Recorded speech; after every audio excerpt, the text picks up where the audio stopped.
ngo wite MSA niwo mujyi wanjye ngo byarabakigingireka ngiye banyita Mico sindi byishimo gusa nturanye nawe mu misozi asanzwe y'ishyamba hafi niho nturo yiwe ni hamwe rukarashinze amanene agatera umuzungu njanogo aho uzasanga twiteretse intango turi mu kinimba dutaramye mu mihanda y'ibereshi muri freestyle niho iyi mirongo ituruka ye Musanze ibereshi hose niki kuvuga uyu mwaka nari narihaye gahunda yo gushira izina Mico mu mazina akomeye mu muziki mu Rwanda. Ndacyagerageza nagerageje kubitacingaho gatoya ariko ntago biraba neza uko mbyifuza ariko umwaka ntago urarangira, so wait for me. Muntegereze umwaka ntago urarangira, hani igihe byarangira ahubwo wose nkukabye none sibye kurishira mu mazina akomeye bikarangira wose nkushimuze. Nibumva none ibyo navuze harya niko bake bavuga ngo nibumva ibyo nabavuzeho ahantu hazagurumana nyamara nge ubundi ibintu byanjye byose biba nko kurota n'inganzo yangizira mu nzozi nk'ubu nk'ejo bundi nari ndyamye nibwo byari bimbaye ariko ikintu cyantangaje nanarabikoze ndi kurota nkumva nabyanditse byaranunguye kuko nge nararyamye nijoro ubugiye gucya nka saa 11 ubundi cyari cyo gihe cyane cyo kwandikamo indirimbo nshiduka ndi kumwe n'aba artiste banini mu Rwanda muri studio turi ko recording wenda next time nzakubwira abari bo turi ko recording indirimbo melody njya mu mutwe kandi yari nshya n'indirimbo yari nshya nyine yari nshya tuna melody ari nshyashya. So nabyukanye mu mutwe ikintu cyo kumva ko nyifite mu mutwe urumva ikintu cyantu ntambabaje nuko Kalas ntayibukaga ariko melody narayibukaga, so mpita nkomporeza muri iyo ritme to nicuye nsa nkukangutse kwa kuntu umuntu akurogoya uri mu nzozi then gahita uheraho wandika. No kuvuga ngo barakora wenda ikiba gihari ntago wenda imbaraga nyinshi zikiboneka muri promotion ariko nizera neza ko ari impamvu nziza yo kubashimira kuri ngewe kuri iyi saha kubera ko bari mu bantu bantanze muri game ko barambanjirije kwinjira muri studio kandi n'abantu twakoranye. Buriya hari ikintu gitangaje abantu batazi, buriya biragoye ko akumva nk'indirimbo yanjye itarimo amajwi y'abo bagabo babiri The Bless na Frankie. Biragoye cyane ko wabona indirimbo ya Mico itarimo amajwi y'abo bagabo babiri. Kuba batari gukora hari indi support bari gutanga ku zina rya Mico kubera ko wenda muri iyi saha ari gukora ibintu binini. Nge ntago nababajwe nuko natsinzwe navuyemo nibwo bwose wenda nahabwaga amahirwe yo kuba nshobora no kwitwara.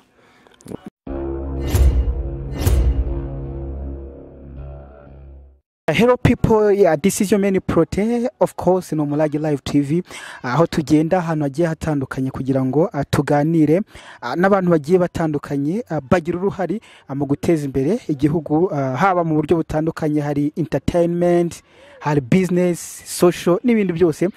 Uyu munsi rero twageze hano mu ntara y'Amajyaruguru, twageze hano mu karere ka Musanze, of course ni MSA City. Twaje gusura noneho umwami mu gace. Can you guess who? Umwami mu gace hano mu njyana ya hip hop afite byinshi agiye kubabwira rero imbere ya kamera z'Umulage Live TV. Agiye gutangira bibwira mu buryo bwa gihanzi ubundi nanjye mu cyubahiro mugomba reka mushikirize microphone ubundi dukomeze ikiganiro cyacu. Yo mumeze mute, it's your boy made to the Y to the L to the O all the way up. MSA stand up, what up? Nitwa Mico ndo mu artist. Ntago mbahaye freestyle ariko buriya na introduction y'amagambo hari ukuntu ibiruta freestyle, you know. Ndi Mico iwacu ni Musanze Amajyaruguru ariko ndo mu artist w'igihugu uvuka mu Rwanda ukomoka i Musanze. Ntekereza ko ari uko nguko nshobora kwisobanura mu buryo bwimbitse. Keretse wenda nko mu Rage TV no mbwira uti wabyishe ndagerageza kwikosora. Okay, Mr. Mico, reka dutangire noneho abantu bashobora kugira ngo nabatuburiye bati oya arabeshya ntabwo ari Mico yatuzaniye, dore ko sometimes hari igihe iyo urimo kuririmba ijwi ritandukana n'iyo uri kuvuga bisanzwe. Can you prove them wrong? ngo wite MSA niwo mujyi wanjye ngo byarabakigingire kanjye banyita Mico sindi byishimo gusa nturanye nawe mu misozi idasanzwe y'ishyamba hafi niho nturo yiwe ni hamwe rukarashinze amanana agatera umuzungu njanogo aho uzasanga twiteretse intango turi mu kinimba dutaramye mu mihanda y'ibereshi muri freestyle niho iyi mirongo ituruka Musanze ibereshi hose niki. Okay, thank you so much Mico. Birumvikana hari ukuntu ijwi riba risa n'isaraye ukuntu bamwe bavuga turi amutipa afite buku ya hip hop. Mico ndagira ngo noneho tuguhereze ikaze hano mu kiganiro. Hari bisho dukurikiye, hari abakunzi bawe bamaze iminsi bakubona ukora cyane. Reka tuteke kuvuga MSA yawe tuvuge mu Rwanda. Iriya ndirimbo yawe na Mico yitwa aya mahirwe imaze kukugeza ku rwego rushimishije. Of course ko ubundi ngewe gahunda yanjye nuko ikintu cyose gishya gisohotse kivuye kuri Mico kizana mu gica cyangwa hari indi step kimukuraho niyo kimuterekaho. So ntekereza ko rero ari ndirimbo mperuka mu ndirimbo nyinshi mfite byanze bikunze hari urwego yankuyeho n'urundi yanshizeho nkuko niyo yibanjirije hari urwo yari yankuyeho n'urwo yari yanshizeho. So byose ni gake gake pole bigenda bikura nicyo nshimira Imana. Mico duhereye hejuru rero kugira ngo tugende noneho tureba hari byinshi ugenda gukora, hari management wagiye ugira, hari ibihangano wakoze, hari aho wavuye mu by'ukuri, hari naho umaze kugera. Yego. Noneho kugira ngo ugere kuri iriya level ukora iriya ndirimbo ngira ngo twaganiriye video yaguhagaze ni amafaranga menshi umuntu yavuga ko ari muri za M. Ariko tubwiye noneho kugira ngo ugere kuri iriya rwego byatangiye bite, utangiye muziki ryari, kwiyita Mico byaje bite? Yes, ni urugendo rutoroshye kuko ibi bintu mbimazemo imyaka myinshi. It's like byibura ni 10 years nego ishize nkora kuko ndibuka ko indirimbo yanjye yasohotse mu kwa 12 kwa 2010. Of course urumva ko natangiranye no kwa mbere kuko niba yarakoze mu kwa 12 ku kwa 10 byasozaga ntangira umwaka wa 2011 nkora umuziki. So ntekereza ko ubu ndi gusatira wa 11 nkora kandi ikintu nshima nuko burya kuguma gukomeza guhatana gukomeza gukora gukomeza kubabara muri situation yose urimo ariko ntucike intege kubera ko hari ibyo ubona bitagenda uko ubyifuza mu gihe wifuzaga kwihangana muri ibyo bintu byose. Ntekereza ko bisobanura intambwe zanjye ntera buri munsi amplice muri kariyeri. Ni ibintu nyine bigaragarira buri muntu wese ko hari icyo byahinduye kuri music yanjye kuba maze icyo gihe cyose nkora umuziki. So imbaraga re the place gukora the place kubona abantu. So nagiye nkorana ninjiye muri industry nkorana n'abantu na n'ubu ndacyakorana nabo. Urumva niba hari bamwe babaye bagize agapoze batanga muri kariyeri byanze bikunze ubona abandi. So ngira ngo natangiranye na top 5 ariko top 5 ntago kuri side focused ku muziki cyane. So bashaka kugaruka mu gihe ntaramenya icyari cyo ariko ubu ngubu ntago nyine bari focused kuri we ariko ntago bari kusa nk'aba dari gushiramo imbaraga cyane ngo bitume ngiye nkwama cyangwa nceceke. Byansabye ko nanjye ngerageza kwiyaranja ngira amahirwe mpura n'abantu nabo bakunda umuziki wanjye nabo baramfasha na n'ubu baracyamfasha. So cyo kimwe nuko nzahura n'abandi nabo bagakomeza bagasupportinga. The place ibintu bikura, the place nawe ukura, the place ibikorwa abatera nkunga niba utangiranye umwe ushaka kugira amahirwe ugahura n'undi gutyo nicyo kigaragaza nyine ko ibintu biri gukura. Ko ibintu ntago bijya biba bito kubera ko wabiretse cyangwa ukagerageza ariko iyo uzamura level y'ibintu byanze bikunze biba biri gukura. So n'urwo rugendo muri make rwa Mico mu myaka 10 ishize akora. Abakunzi bawe bakeneye kumenya ese ubundi izina Mico risobanura iki? Harumva ngo Mico genda wisobanura man uri umwe mu bantu banabibasobanuriye. Mico ubundi ibintu byanjye byose biba nko kurota n'inganzo yanjye izira mu nzozi. Nk'ubu nk'ejo bundi ntari ndyamye nibwo byari bimbaye, ariko ikintu cyantangaje narabikoze ndi kurota nkumva nabyanditse, byaranunguye kuko nge nararyamye nijoro bugiye gucya nka saa 11 ubundi cyari cyo gihe cyane cyo kwandikamo indirimbo. Nshiduka ndi kumwe n'aba artiste banini mu Rwanda muri studio turi ko recording. Wenda next time nzakubwira abari bo turi ko recording indirimbo melody njya mu mutwe kandi yari nshya, n'indirimbo yari nshya nyine, yari nshya tuna melody yari nshyashya. So nabyukanye mu mutwe ikintu cyo kumva ko nyifite mu mutwe. Urumva ikintu cyantambabaje nuko Carlos ntayibukaga ariko melody narayibukaga. So mpita nkomporeza muri iyo ritme tu nicuye nsa nk'ukangutse kwa kuntu umuntu akurogoya uri mu nzozi, then gahita uheraho wandika.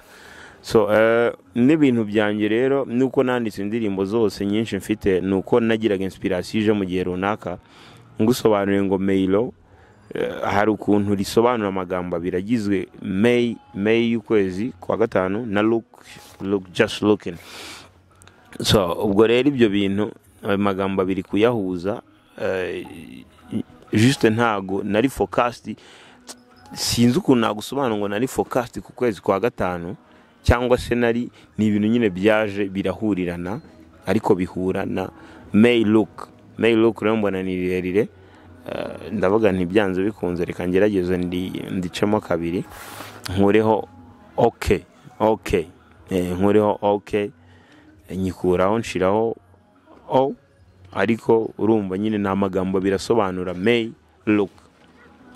Man. Mico mu by'ukuri uri mu bantu bahatanye batuma umuziki usanze ugaragara kuri karita. True that man. Yango hari abantu mwatangiranye ariko ubu ntabwo tukibenge ahantu bari. The Bless Kiloko, The Bless Kiloko. Artiste mwiza cyane. Abo ba artiste bose no kuvuga ngo barakora wenda ikiba gihari ntago wenda imbaraga nyinshi zikiboneka muri promotion, ariko nizera neza ko ari impamvu nziza yo kubashimira kuri ngewe kuri iyi saha, kubera ko bari mu bantu bantanze muri game, ko barambanjirije kwinjira muri studio kandi na abantu twakoranye. Buriya hari ikintu gitangaje abantu batazi, buriya biragoye ko akumva nk'indirimbo yanjye itarimo amajwi y'abo bagabo babiri, The Bless na Frankie. Biragoye cyane ko wabona indirimbo ya Mico itarimo amajwi y'abo bagabo babiri. Ndaguha nk'urugero inyenyeri yanjye, ngira ngo inyenyeri yanjye The Bless njya kuyikora, njya kuyandika, twari kumwe njya kwandika Carlos yayo. So hari ukuntu yamfashe muri Carlos kugira ngo izimeze neza.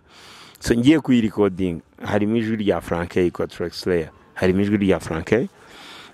Ikindi nk'inkovu z'ibihe buriya harimo amajwi ya Frankie na The Bless muri Carlos. Muri Carlos harimo amajwi yabo kari babiri, ama backing n'iki. So urumva rero ko n'abantu ntago kuba batari gukora, hari indi support bari gutanga ku zina rya Mico, kubera ko wenda muri iyi saha ari gukora ibintu binini kandi bikabyara umusaruro w'umujyi wose muri rusange. So abantu bajya babona umuziki wa Mico ntibakazajye bawubona cyane mu shusho ya Mico kari waguye umujyi cyangwa wabigejeje kure. Yego nibyo ari mu bantu, ariko hari abantu bamfasha kugira ngo ibyo bintu bigende neza. So hari aba supporters, hari urwunge, wabona uri hano utarasoma urwunge cyawe ari ikibazo, yewe upima urumva bakuzanire. Ikindi hari n'aba artist urumva nyine niba nshobora kuba ngomba kumakinga shwaka indirimbo yanjye yumvishwe n'abo bagabo babiri, bakanatanga ibitekerezo byo kumfasha muri Carlos, ni ikigaragaza ko atari njye gusa, hari n'abandi babikora. So rero ni ibintu binini bikubiye mu majwi menshi cyangwa bikubiye, urumva nta n'umu artist wigira wenyine, byanze bikunze abafite team imuri inyuma. So rero nimukazajye muvuga ngo barabuze, ahubwo barahari, hari icyo bari gufasha ku zina rya mbere wenda uri kugerageza guposhinga. Thank you. Burya abantu bakora ari benshi ariko bikagira abo bihira bigakunda. So rero niyo mpamvu ntakubwiye ngo ntago nakwirata ko ndi kugaragara cyane kubarusha, ahubwo nuko wenda hari umugisha mfite muri iyi minsi uri kumfasha mu gihe nakoze wenda n'uburyo nateraga intambwe yanjye ikagerageza gukura intambwe ku yindi, uko ngira umufana umwe ampundi, uko ngira bikagenda bikura uko iminsi ishira. So rero muri ko gukura na top 5 ntago ariyo yari ikibiri inyuma cyane byose, nubwo nabo babiri inyuma, ariko twabaye muri top 5 igomba kwiruka, igomba kuvuga ngo Mero yasohoye indirimbo, ngiye nkumva indirimbo ku ma radio station menshi n'ama TV kagaragara, ariko ntazi uburyo ibyo bintu byakozwemo. So right now ni njye ugomba kubikora. Urumva niyo challenge yabayeho, ariko bitabujije ko nshobora gukenera support runaka kuri top 5 kayinyima, nshobora gukenera kamera ngiye gufata amashusho y'indirimbo, nshobora gukenera amatara, nshobora gukenera ibitekerezo, even n'amafaranga somehow, urumva nayo nkayabona akamfasha kwagura ibikorwa. So niyo mpamvu rero numva ko ntago bari focused nkuko wabikoraga mu minsi yashize, cyari cyo kintu bashizemo imbaraga cyane. Ariko ubu ngubu hari radios, hari radio top 5 kandi iri ahantu henshi, n'ama station n'iminara iri gufungurwa hirya hino. Urumva nacyo ni ikindi kintu cyiza cyaje, ariko wenda bitewe nuko twakuze dutekereza ko ibyo bintu biri bukorwe mu buryo twabibonagamo, hari ukuntu byahindutsemo, biraduchallenginga. So hari abaguwe niyo challenge, bituma badakomeza ku boostinga nkuko byari bimeze mbere. Ariko wenda twizeye neza ko mu gihe kiri imbere tuzongera tukababona bagarutse, kandi none bafite imbaraga nyinshi ziruta izo bari bafite, kuko ubu dufite sound ihagije. Inaha i Musanze kera twabaga dushobora gukenera sound tukayikura i Kigali, kera twabaga dushobora gukenera amatara tukayakura i Kigali, kera twabaga dushobora kubona studio, kera twashobora kubona radio yigenga tukayikura i Kigali, ariko ubu ngubu byose top 5 yarayifite. Ni ukuvuga ngo bifite ibintu bisa nk'ari byose. Hari igihe dushobora kubona gutyo tukabona bagarutse mu muziki, noneho ntinya kubivuga kuko hahiye, mvuze ngo hazashya ntawa niganye za mvugo z'abubu, ariko niba hazaturika ntago mbizi. Hanyuma rero wari utubwiye ko cyane abantu kugenda babona byamiro, ngira ngo wagiye unitabira amarushanwa atandukanye ku rwego mpuzamahanga ndetse no ku rwego national, uhura n'abanyakigali kandi yego. Ngira ngo iyo ntambwe ishobora kuba ariyo yatumye uhura n'urwunge. No, ntago buriya ubundi urwunge ni zimwe muri produit zikorwa na company yitwa UWSS Limited. So n'abantu bumvisha umuziki wanjye kuva kera, barawukunda, ariko bakabazwa nuko wenda uda stepping ku kigero bifuzaho. Bifuza gushiramo imbaraga zabo zishobora guhura n'izindi mbaraga kugira ngo ibintu bikure ku kigero gikeneweho. So rero mbere yuko izo competitions ziza, urwunge twari kumwe kandi twari kumwe dusanzwe dukorana, ko izo ntuza zaje dufite inyenyeri yanjye, kandi inyenyeri yanjye nuyibona neza uzumvamo ijambo rwunge zirimo. Nuvuga ngo tumaranye igihe kinini ntabwo ari kinini cyane ariko tumaranye igihe kinini dukorana urumva ntekereza ko icyo bo kuko tuvuze ngo ni competition zampuje nabo byasaba ko mba narazitwaye kugira ngo babone ko izo competitions nazitsinze ndi umuntu wa danje ariko bo bazi ko ndi umuntu wa danje mu mitima yabo kubera ko bazi ibikorwa byanjye. ngira ngo tukivuga kuri iyo kintu kijyanye na competition nagiye nkurikirana ibitangazamakuru bitandukanye byavuze ko Meyiro yari mu bantu bagomba kuza muri top 5 mu gutwara kugira ngo abantu benshi banenze ayo marushanwa bavuga ko harimo uburiganya. Meyiro wari kuri stage aho hantu wabibonaga neza kuruta ko kuri kurebera ikintu kimwe nabivugaho ngiye ntago nababajwe nuko natsinzwe navuyemo nibwo bwose wenda nahabwaga amahirwe yo kuba nshobora no kuyitwara n'abantu babonye bitagenze neza ariko ngi ikintu nifuzaga nk'umukunzi w'umuziki nyarwanda numvaga ngiye mfite inyota zo kubona umu artist nk'uko competition yari imeze kubona umu artist yateye intambwe nini kubera ko yatwaye iryo rushanwa nk'uko twabyumvaga ko ngiyewe ndibukana nigeze kuvugana n'umuntu wari mu b'imbere mu bari organizer bayo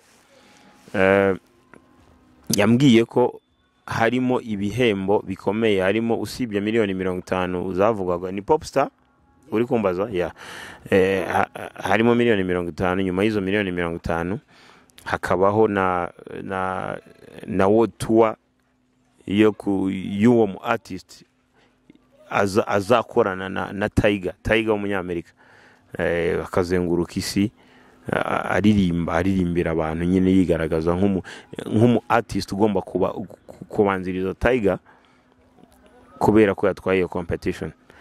Harimo na promotion harimo n'igihe runaka cyo kuba uwo mu artist agiye kumanagingwa n'iyo company na Sony Music ariko kuri iyi saha ntabwo ibyo bintu turatangira kubona effect ihari ku muntu wayitwaye. So ingerere ikintu nifuzaga ni ukubona byibura umu artist watwaye iyo competition agaragara mu buryo iyo competition yari iteyemo akabonekera abantu nk'uko byari byitezwe nyine akamurika tukaba popstar tukamubona ko yabaye popstar koko tukamubona mu bikorwa bitandukanye ariko biratangaje nko kubona umu artist wayitwaye tutazi n'indirimbo ihari imaze byibura nk'ubu competition ishobora kuba imaze umwaka ikozwe ariko ntago turabona indirimbo y'umu artist wayikoze byibura ntituranabona na featuring ntituranabona na video ye byibura yakozwe n'aba director bagaragazaga ibintu nk'ibyo. So ngiye nicyo kintu natekerezaga cyari gikenewe kurusha kuvuga ngo ngiyewe nayitwaye bonda bivuga nk'umuntu ukunda umuziki nyarwanda kandi nifuza iterambere ryawo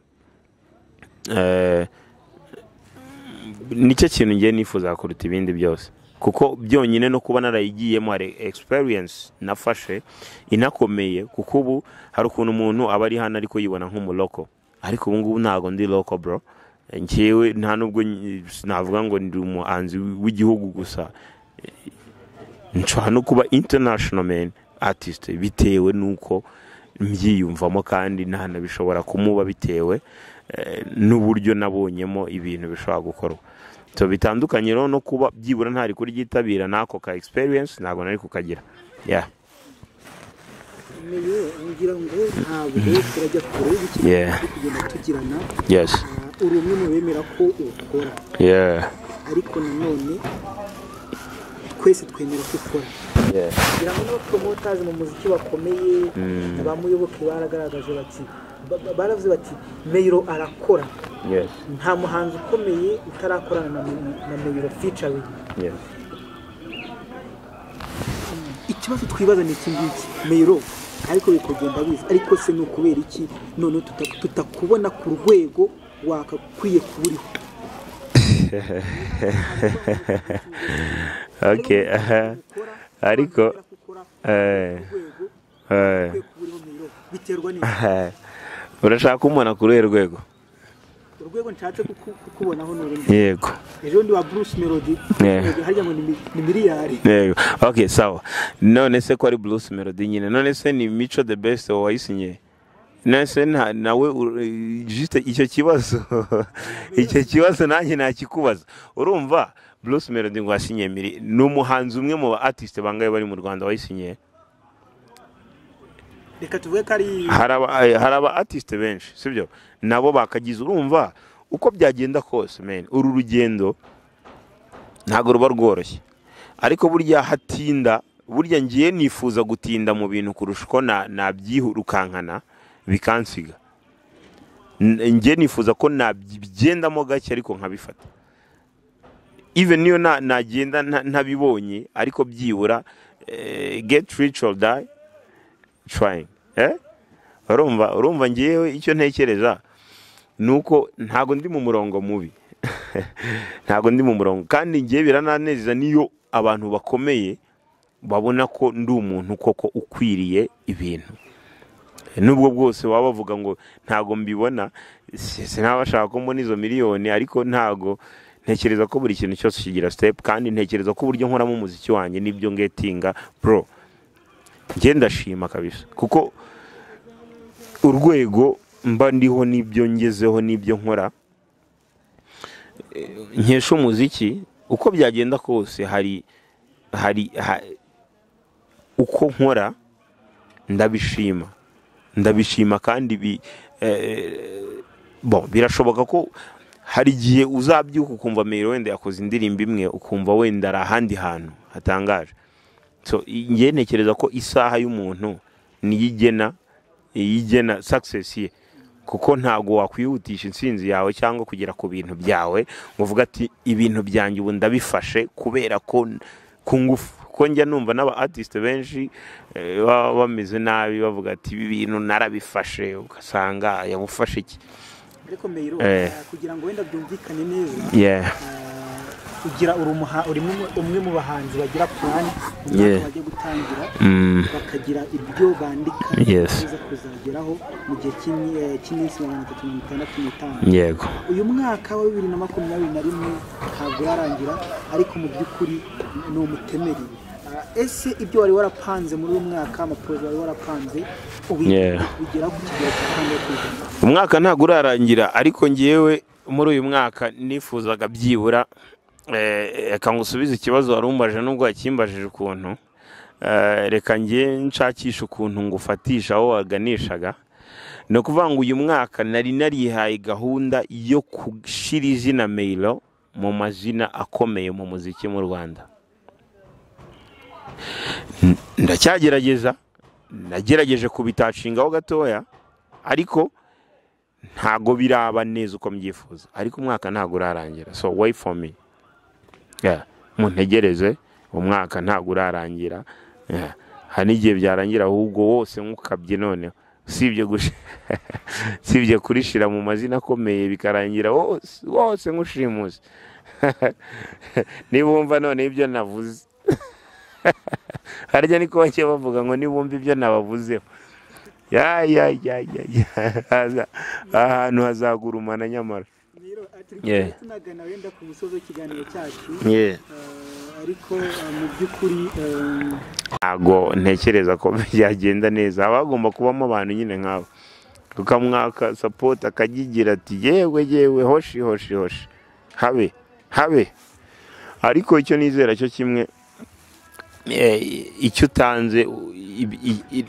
utanze kirakugarukira gishobora kutakuzira mu mafaranga ariko kikakuzira mu mugisha Meiro ikibazo cya nyuma ubundi tugasoza nari nzi ko unsezereye ndi kugusezera nk'umuraperi umaze imyaka 10 muri industry tugusabye kudukorera top 10 y'abaraperi bakomeye mu Rwanda reka nkwereke icyo kibazo reka nkwereke ukuntu kigoye ngewe wenda aba new generation ntibazambone nabi ariko ndi umuntu batarakubita tu ndi umuntu bataratwika bakomeze bakore kuko nugerageje gukora ibintu urumva ngenda cyari muri hari ibintu tutaravuga man, hari ibintu tutaravuga byinshi muri iyi njyana kandi bigomba kuvugwa. Za flow yari ibintu umuntu akaza akakwirataho ngo ameze neza muri flow, amakebo ya danje turatwika, nta nigara afite si ubwo ngubwo bari gutwika iki. Igihe ikintu ntekereza kimwe men, abanyarwanda baracyashonje message, ariyo mpamvu n'umu artist aje